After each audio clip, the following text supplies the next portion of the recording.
Bom, vamos falar um pouquinho mais de balanço, gente.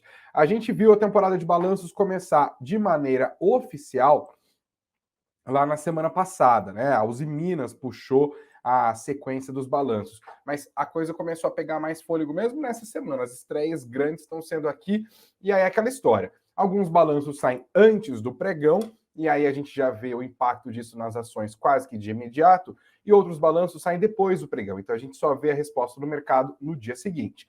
A gente está trabalhando aqui para fazer uma cobertura especial de balanços para vocês, mas aqui eu já trago os destaques dos principais balanços que foram divulgados nas últimas horas e que já acabaram impactando as ações dessas empresas. Começo pela Gol, tá? Você, inclusive, é bom lembrar, ver todos esses dados aqui. Eu tô tentando não espirrar, vocês acreditam? Tô assim, ó, será que eu espirro? Não espirro?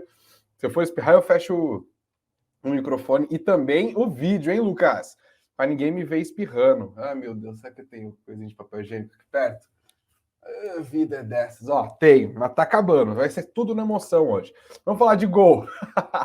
A Gol lucrou 619 milhões e meio de reais no acumulado do primeiro trimestre de 2023. Isso significou uma queda de 76,2% quando a gente compara com os mesmos números do ano passado. Só que a boa notícia é que o mercado esperava um resultado pior para a Gol no primeiro trimestre. A mediana Refinitiv era de um lucro de 58 milhões. Lembra que eu falei? 619,5. Então veio bem mais de 10 vezes maior.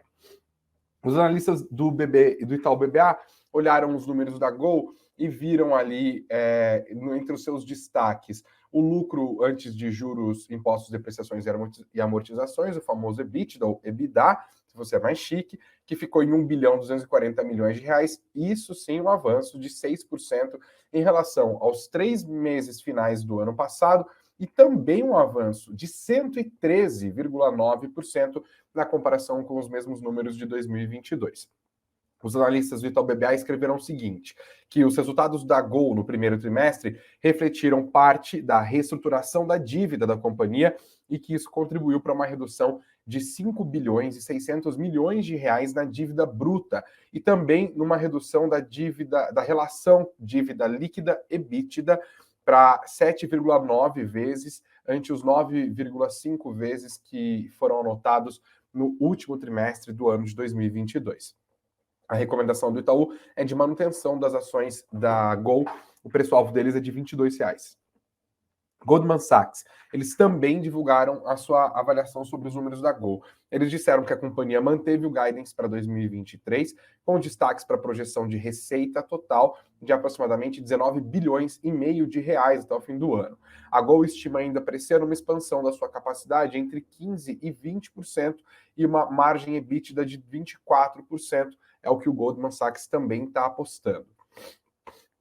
Eles destacaram também um aumento da liquidez total da Gol, que subiu 300 milhões de reais no trimestre e abaixo de uma injeção de caixa de 450 milhões de reais esperada pela emissão dos títulos garantidos no período. Eles falaram, a gente esperava 450 milhões de dólares.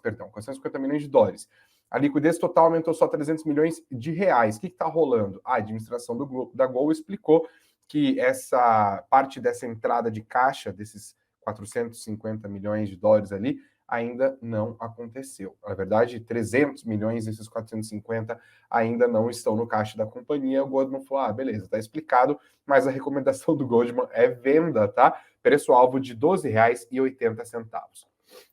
Agora a gente olha rápida. E as ações da Gol hoje caíram, tá? 6,40%. Curioso. Mesmo com o consenso do mercado falando que os números apresentados pela companhia aérea foram melhores do que se esperava, as ações tombaram. Tem a ver também com o dia de aversão a risco no mercado. Gente, não tem muito o que fazer.